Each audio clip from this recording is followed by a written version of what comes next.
Coach, you really sort of revamped your run scheme there in that game. Can you just talk about what all went into it and how you think it went? Yeah, it went really well. We wanted to get some gap scheme stuff in. I think it fits the personality of our offense. They're athletic and big, and I never wanted to just be a zone team. I think that you can pound on people a little bit. And, football still, last time I looked, was a contact sport, and you try to play to the human element of the game and bruise people up, and that's kind of what we wanted our personality to be. So, was that something that you saw specifically was going to work against Washington, or was that something like how did that all kind of in my thinking behind it? A little bit, with the Washington thing, but mostly, after the San Diego State game, like I came in here and said, that's just not my personality. I can't stomach that, just wanted to have a little bit of a different personality in the run game.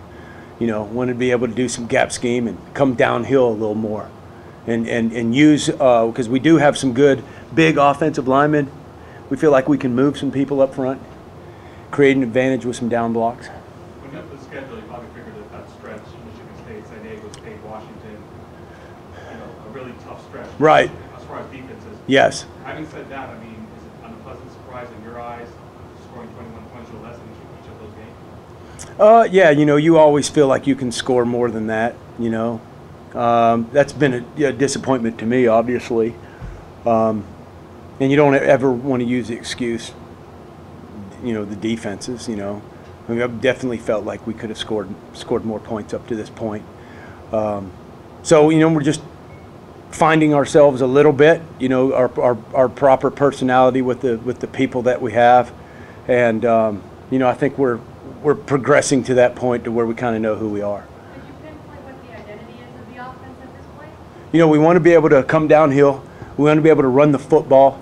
Herm stated that when he took the job, what he wanted to do, and we wanted to be able to be a team that, if we line up in a 4-minute offense, we can run the clock out. And, we don't want to be, and we never wanted to be, just a straight zone, 10 personnel, zone team, spread. That's just not what we wanted to do. We wanted to have a different identity.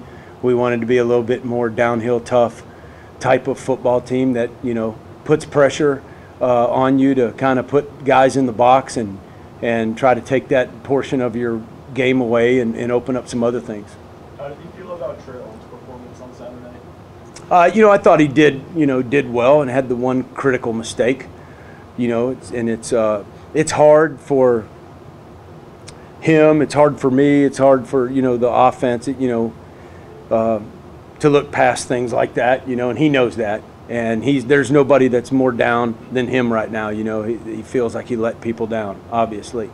But no, we be great to have that guy. I mean, he's a, it's like having two Enos in there, and when Traylon wasn't available, we had Isaiah, who's a speed guy. But he's a smaller type back, and Traylon can actually pound it up in there a little bit more. You don't want to just have one guy that can do that. Having Ralston back now on offense and working in that format, can you talk about that and what that brings? Oh, absolutely. The second he came over, you could tell a difference on our offense. He just brings like just a toughness factor. Guys believe in him. They trust him. That's a huge word I just used. They trust him. And to come over from defense and then to line up and sort out all of the things that he had to do in the middle of a game and only had 2 physical days to practice, that is really amazing. That just speaks to how smart of a football player he is. He's able to watch film and take coaching and immediately take it right out onto the field, and we need more guys like that. You don't have enough time in college football to have to rep things 1,000 times just to get it right once. And you need smart football players like him that can take the classroom out onto the field instantly, and start working it. How much does that add from a blocking standpoint, or even, throwing throwing the ball? Yeah. Well, when you have big tight ends doing what, those jobs, then people really don't. They're not like worried about you slipping a guy out into the flats, But now with him, if a guy that can do both, he can hit people. He can dig a guy out on the power slice block, and then all of a sudden, you're booting him and slipping him out and throwing him the football and things like that. And then also it makes play action pass a little bit better with, fullback stuff. You're able to get him out. That really is big for your offense. Yeah, it doesn't make you so one-dimensional. There's not a lot of yards to be had against Washington, or like chunk plays and passes. Yeah. What did you think about how you did against what was being given to you? We missed some opportunities. If you guys can, think back and remember the certain plays. Whenever you're playing a game like that, and the kids knew, I thought we had a great game plan, just to speak to that real quick. One thing I think that's lost in college football, and I remember when I first got in this business, you used to get in a room for hours, and the whole staff would sit in there, and you'd talk about, how do we win this game this Saturday? And that's all you talked about. How do you win this game? It didn't matter what you looked like. Didn't matter if you had 1 yard, 1,000 yards, whatever. How do you win this particular game in the situation that you're in? And now, I haven't done that in a long time, except for this past, since Herm's been here. You just sit there, and we talked about, how are we going to beat Washington at Washington? Well, let's keep it close to the fourth quarter. How do you do that? You run the clock. You run the football. So you come into the game and you go, all right, let's see if we can run this football on these guys. All right, it'll serve two purposes. You're going to beat them up a little bit, and then you're going to be hanging around in the fourth quarter. They're the ones ranked number 10. We're the ones 18 points down. Let's make them panic a little bit in the fourth quarter, and then let's go win the thing when it's tight. And then unfortunately we made a critical error, in the third, and we didn't take advantage of the shots that we took. There weren't a lot of shots to be taken against that defense, unless you're just going to throw the ball up for grabs, because they have a high safety and they press you all the way across the board. So, you're going to have to guys are going to have to create and get open. You're going to have to hit them perfectly on the run, or you're going to have to throw the ball up for grabs, pick, whatever, all that stuff. You got to get your guys open. And we just, we didn't hit the opportunities that we had. We hit a couple of those. I think the whole thing's going to be a little bit different, But it is what it is, man. Just ready, cannot wait, and these kids cannot wait to get back out on the field on Saturday. What are some of the biggest challenges that you guys have against Oregon State? What do you have to? Yeah, I hear you. You're playing a team. Anytime a team feels like they're starting their program. I've been a part of that my whole life. I don't know why, but everywhere I've ever been, except really when Todd hired me here, was the first time I've ever been to a program that was established.